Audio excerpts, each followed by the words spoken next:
Bonjour à tous et bienvenue. Aujourd'hui, on va corriger l'exercice numéro 2. Un corps de masse petit m soumis à la force Fl a effectué un déplacement du point d'origine 0, 0 au point B défini par les coordonnées 2, 4.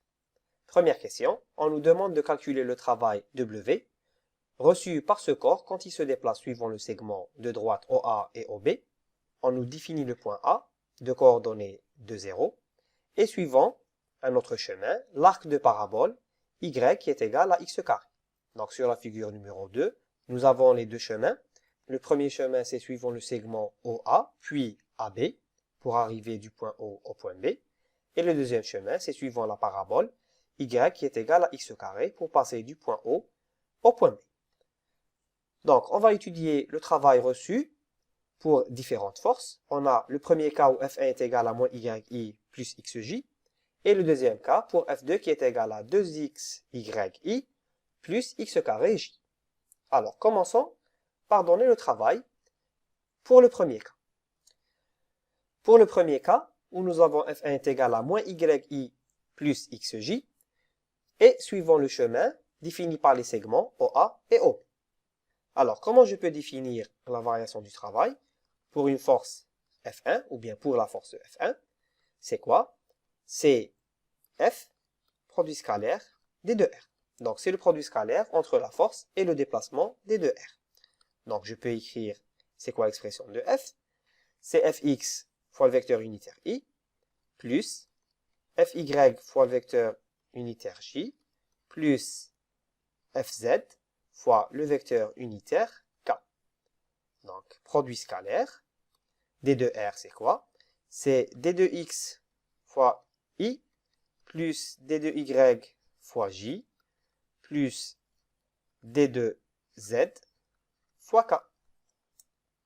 Donc, je vais avoir ici l'expression de dw pour la force F1. Donc, je vais voir ici F1x, F1y et F1z. Donc, c'est égal à combien? C'est F1x d2x plus F1y d2y plus F1z d2z. Si je remplace F1x, F1y et F1z par leur valeur, je vais obtenir dw de F1 qui est égal. Alors pour F1x, ça devient moins y d2x plus F1y c'est x d2y plus 0. Donc le travail entre le point O et le point B pour la force F1, c'est quoi? C'est l'intégrale de moins y d 2x plus l'intégrale de x d 2y. Donc ici, je vais avoir le travail de la force F1 entre O et B qui est égal au travail de la force F1 entre O et A plus le travail de la force F1 entre A et B. Ici, j'ai l'intégrale entre O et A. Et ici, cette intégrale, je l'ai entre le point A et le point B. Alors, faisons la première intégrale. Alors, pour calculer le travail entre O et A, associé à la force F1, c'est quoi? C'est l'intégrale entre le point O et le point A de moins y d 2x. Or, pour le segment OA, qu'est-ce qu'on a? Alors, sur cette figure, je vais voir le segment OA et je vois que y est égal à 0. Donc ici, j'ai y qui est égal à 0 et x varie entre 0 et 2. Donc je vais pouvoir l'écrire. Alors y qui est égal à 0, ça implique que la variation de y va être égale à 0. Je vais avoir y final moins y initial est égal à 0. Et ici, x est variable. Alors x, elle varie entre quelle valeur et quelle valeur? C'est entre 0 et 2. Donc je vais pouvoir faire cette intégrale pour x variable entre 0 et 2 en remplaçant y par 0. Donc ça implique que le travail pour la force F1 entre 0 et A, entre le point O et le point A, est égal à l'intégrale entre, alors cette fois x est égal à 0 et 2, c'est les positions de O et A sur x, de d de x, et je remplace y par sa valeur. Ça va devenir 0. Donc l'intégrale de 0, ça donne une constante, et je choisis cette constante comme étant égale à 0. Donc c'est 0. Ça implique ici que le travail associé à la force F1 entre O et le point A est égal à 0 joules. Je continue, je prends la deuxième partie, donc le travail de la force F1 entre les points A et B est égal à l'intégrale, donc ce qu'on a écrit ici, entre le point A et le point B de x d de y.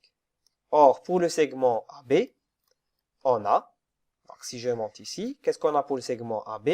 Je vois que x cette fois est égal à 2 et y va être variable entre 0 et 4. Donc je vais l'écrire. On a x qui est égal à 2, ce qui implique que d de x est égal à 0 et y est variable. Y ici va varier entre 0 et 4. Donc je vais réécrire ici l'expression du travail. Le travail entre A et B de la force F1 est égal à l'intégrale. Alors x est égal à 2 cette fois. 2 d de y. Alors cette intégrale, elle va se faire entre les bornes 0 et 4. Donc je vais intégrer 2. Donc je vais avoir ici 2y. Et les bornes de l'intégrale sont entre 0 et 4. Et c'est égal à 2 fois, donc je vais avoir ici 4 moins 0. Final moins initial. C'est égal à 8. Ça implique que le travail de la force F1 entre le point A et le point B est égal à 8 joules. Donc je vais réécrire ici. Qu'est-ce que j'ai? On a le travail de la force F1 entre le point O et le point B qui est égal au travail de la force F1 entre le point O et A plus le travail, toujours de la force F1, entre le point A et le point B qui est égal à 0 plus 8 joules. Ça implique que le travail de la force F1 entre le point O et le point B est égal à 8 joules. Deuxièmement, on va calculer le travail associé à la force F1 suivant le chemin y qui est égal à x carré. Alors, qu'est-ce qu'on a? La variation du travail suivant la force F1 est égale à F1, comme tout à l'heure, d de r, notre déplacement. Donc, c'est le produit scalaire entre F1 et le déplacement d de r. Et c'est égal à quoi? C'est égal à fx d de x plus la composante fy d de y. Le travail entre le point O et le point B pour la force F1 est égal. Alors, qu'est-ce qu'on a? C'est l'intégrale de F1 d de r. Donc, on va écrire F1. C'est quoi? C'est moins y d de x plus fy, c'est plus x fois d de y. Donc, on a cette intégrale avec le savoir que y est égal à x carré. Donc, si je dis que y est égal à x carré, ça implique que la variation de y est égale à 2x fois d de x. Donc, je peux remplacer au sein de mon équation. Donc, je peux remplacer au sein de mon intégrale. Donc, qu'est-ce que je vais avoir? Je vais avoir l'intégrale. Donc, y, c'est quoi? C'est moins x carré. Donc, je vais avoir ici y qui est égal à x carré. Donc, moins y, c'est moins x carré d de x. Plus x fois d de y, et je remplace d de y par son expression, qui est 2x dx. Donc, je peux réécrire ici. On a l'intégrale de moins x carré plus 2x carré d de x.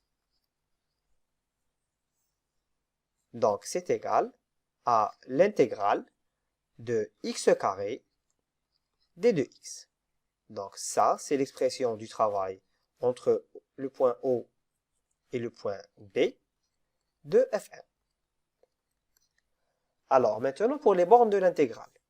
Je sais que cette intégrale, elle est écrite en fonction de x, donc je vais voir les variations de x. Je sais que x varie entre 0 et 2. Donc, je reviens ici. Les bornes de mon intégrale, c'est entre 0 et 2. Donc, je vais les réécrire ici. L'expression du travail entre le point O et le point B pour la force F1 est égale à l'intégrale entre 0 et 2 de x carré d de x. Donc, je vais faire cette intégrale. Qu'est-ce qu'on a? Donc, cette intégrale va me donner 1 sur 3 fois x cube. Alors, les bornes de mon intégrale sont entre 0 et 2. Ça implique que le travail entre le point O et le point B de la force F1 est égal à 1 sur 3 multiplié par donc 2 à la puissance 3 moins 0 à la puissance 3. Ça implique, maintenant je peux avoir la forme finale, donc le travail entre le point O et le point B associé à la force F1 est égal à 8 sur 3 et l'unité c'est des joules. Donc on a calculé le travail de la force F1 pour deux chemins différents. Le premier chemin c'est suivant le segment OA puis le segment AB. Et le deuxième chemin c'est suivant la parabole Y qui est égale à x carré entre les points O et B. Passons maintenant au deuxième cas où F2 est donné par l'expression 2xyi plus x carré j. Commençons par le premier chemin, suivant le segment OA et OB. Alors, qu'est-ce qu'on va avoir? On peut écrire directement maintenant que le travail entre le point O et le point B, associé à la force F2, est égal. Alors, c'est l'intégrale de fx d de x plus fy dy. Donc ici, ce f-là, c'est f2 et f2 pour les composantes de la force numéro 2. Alors, sur le segment OA, qu'est-ce qu'on a? On a y qui est égal à 0 et c'est x qui est variable entre 0 et 2. Donc, y est égal à 0, ça implique que la variation de y est égale à 0. Et x est variable. Alors, x se retrouve entre 0 et 2. Donc, ça va être les bornes de mon intégrale. Donc, je vais continuer. Alors, j'ai le travail entre O et A associé à la force F2 qui est égal à l'intégrale. Je vais remplacer y par 0. Je vais obtenir 2x fois 0 d de x. Alors, les bornes de mon intégrale sont entre 0 et 2. Donc, je vais avoir 0 d de x. Son intégrale va me donner une constante et je considère cette constante égalant à 0. Donc, ça implique que le travail entre O et A de la force F2 est égal à 0 joules. Passons maintenant au deuxième segment. Donc, c'est le travail entre le point A et le point B de la force 2. Donc, c'est égal à combien? C'est l'intégrale de f de y d de y. Donc, f de y est égal à x carré. Donc, je vais avoir ici, c'est x carré dy. Or, qu'est-ce qu'on a? Or, on a le segment AB. Alors, le segment AB est représenté par x qui est égal à 2 et y qui varie entre 0 et 4. Donc, je peux écrire ici x qui est égal à 2 Ça implique que d de x est égal à 0 et y est variable. Alors, y varie entre 0 et 4. On continue ici. Le travail entre A et B de la force F2 est égal à l'intégrale. Maintenant, x, je vais le remplacer par 2. J'ai x carré, ça va devenir 2 au carré, fois d de y. Les bornes de mon intégrale pour les variables y, c'est entre 0 et 4. Donc, je vais avoir l'intégrale entre 0 et 4 de 4 d de y. Cette intégrale, elle vaut 4 fois y, et y varie entre 0 et 4. Donc, je vais avoir ici 4 multiplié par 4 moins 0. Donc, je remplace par y final moins y initial. Y final est égal à 4, y initial est égal à 0. Donc, je vais avoir ici 16, et l'unité associée au travail, c'est le joule. Donc, on a le travail entre le point O et le point B de la force F2 qui est égal au travail de la force F2 entre le point O et A plus le travail de la force F2 entre le point A et le point B. C'est égal à combien? Le travail entre le point O et le point A est égal à 0 joules, plus le travail entre le point A et le point B qui est égal à 16 joules. Ça implique que je vais avoir la valeur du travail, donc je vais écrire ici, entre le point O et le point B pour la force F2 qui est égale à 16 joules. Maintenant, passons au deuxième chemin. Alors, suivant le chemin y est égal à x carré, alors j'ai le travail entre le point O et le point B associé à la force F2 qui est égal à l'intégrale. Alors, c'est dit tout à l'heure, c'est f de x d de x plus f de y fois d de y. Alors, je vais pouvoir remplacer. Ça va devenir l'intégrale f de x, c'est quoi? C'est 2x fois y, donc d de x, plus f de y, c'est égal à x carré. Donc, j'ai ici x carré d de y. Avec, alors qu'est-ce que j'ai? Comme tout à l'heure, je vais écrire y qui est égal à x carré. Parce qu'on m'a imposé le chemin à suivre, et ce chemin-là, c'est à chaque moment, y est égal à x carré. C'est l'équation de cette parabole. D'accord? Je vais utiliser cette relation entre x et y. Donc, je vais déterminer d de y en fonction de d de x. Donc, je vais dériver à droite. Je vais obtenir ces 2x d de x. Je vais pouvoir injecter à l'intérieur de mon intégrale. Donc, le travail entre O et B de la force F2 est égal à l'intégrale. Je vais pouvoir remplacer. Alors, 2x fois y, je vais écrire 2x fois y, c'est x carré. Alors, d de x plus x carré. Et je vais remplacer d de y par sa nouvelle expression, qui est 2x dx. Alors, c'est égal à combien? C'est l'intégrale de, alors j'ai ici 2x cube d de x, plus, là aussi j'ai 2x cube d de x. Alors, c'est égal à combien? Alors, c'est égal à l'intégrale de 4x cube d de x. Maintenant, pour les bornes, on a, ou bien on sait, que x varie entre 0 et 2.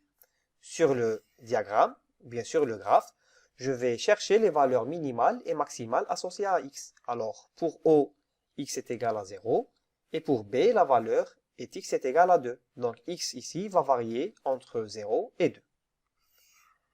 Je continue ici. Donc cette intégrale-là, c'est une intégrale entre 0 et 2, parce que j'ai écrit le travail de la force F2 entre le point O et B comme étant une intégrale de 4x³ d de x. La variable ici, c'est x, et j'ai cherché les valeurs minimales et maximales pour x, c'est 0 et 2. Donc je peux continuer ici. Le travail entre le point O et le point B associé à la force F2 est égal à l'intégrale entre 0 et 2 de 4x³ d de x. Donc c'est égal à 4 divisé par 4 fois x à la puissance 4, et x va varier entre 0 et 2. Donc c'est égal à x à la puissance 4 entre 0 et 2. C'est quoi? Ça va être x final, donc c'est 2 à la puissance 4, moins x initial 0 à la puissance 4. Et ça va donner 16. Ça implique que le travail associé à la force F2 entre le point O et le point B est égal à 16 joules. On peut maintenant passer à la question numéro 2. La question numéro 2 nous demande que peut-on conclure dans chaque cas. Pour le premier cas, où on a F1 est égal à moins YI plus XJ, on voit que le travail reçu par le corps, quand ce dernier se déplace suivant le segment OA puis AB, c'est égal à 8 joules. Maintenant, si on cherche le travail suivant le chemin de la parabole y est égal à x carré, on a trouvé que ce travail-là est égal à 8 sur 3 joules. Donc, le travail reçu par le corps a une valeur différente suivant le chemin suivi. Alors, pour le premier cas, on a deux chemins et le travail entre le point O et le point B associé à la force F1 est égal à 8 joules suivant le chemin OA et AB. Tandis que le travail, toujours de la force F1, entre les points O et B est égal à 8 sur 3 joules suivant la parabole y est égal à x carré. Donc, le travail oméga entre le point O et le point B associé à la force F1 dépend du chemin suivi par le corps. Donc, suivant le chemin, on va trouver différentes valeurs pour le travail reçu. Ça veut dire que la force F1 n'est pas une force conservative, parce que les forces conservatives gardent la même valeur pour le travail. On aurait eu la même valeur du travail si la force F1 était une force conservative. Donc, vu que la valeur du travail dépend du chemin, la force F1 n'est pas une force conservative. Regardons maintenant la force F2. Pour le deuxième cas, on a toujours deux chemins et le travail entre le point O et le point B pour la force F1 est égal à 16 joules suivant le premier chemin, OA et OB. On a aussi le travail entre O et B, les mêmes points, pour la même force F2, qui est égal à 16 joules suivant la parabole Y qui est égale à x carré. Donc le travail de la force F2 entre les points O et B ne dépend pas du chemin suivi par le corps. Ça implique que la force F2 est une force conservative. Donc la force F2 est une force conservative. Ici, j'ai une petite remarque à faire. On ne peut pas directement déclarer que la force F2 est une force conservative parce qu'on a vu deux chemins pour lesquels le travail est égal. Il est tout à fait possible qu'il y ait un autre chemin où le travail va avoir une autre valeur différente de 16 joules. Ce qui va faire un contre-exemple et montrer que la force F2 n'est pas une force conservative. Donc ici, cette remarque-là, ou bien cette conclusion, elle est trop hâtive. Pour montrer qu'une force F est une force conservative, il faut que, alors je vais l'écrire avec une autre couleur, il faut que son rotationnel de la force F soit égal à 0. Donc, comment on fait pour déterminer si la force F est conservative ou pas? Je vais chercher son rotationnel. Alors, comment faire? Alors, rotationnel de la force F2 est égal Alors, comment je le définis? Alors, je vais utiliser les matrices. Alors, ici, c'est I, J et K. Et là, j'ai D sur dx, la variation par rapport à x, D sur dy, la variation selon y, et D sur dz. Et là, je vais écrire les composantes fx, fy et fz. Donc, je vais calculer cette matrice-là. Alors, je vais la réécrire ici en donnant les valeurs de fx, fy et fz. Alors, quelle est l'expression de f? Alors, ici, f, j'utilise la force numéro 2, c'est égal, c'est 2x, y, plus x carré fois j, plus 0k. Donc, ici, la composante fx, c'est 2x, y. Pour la composante fy, j'ai x carré. Et pour la composante fz, je vais avoir 0. Donc, comment on va faire? Le rotationnel de la force F2 est égal. Donc, suivant le vecteur unitaire I, qu'est-ce que je vais avoir? Je vais avoir d sur dy de 0 moins d sur dz appliqué à x carré. Donc, fois le vecteur unitaire I. Donc, ici, il y a une astuce à savoir. Pour I, je vais avoir plus I, J, c'est moins J, et K, c'est plus K.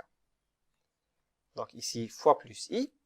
Donc, ici, j'ai moins l'expression associée à J. Donc, c'est quoi?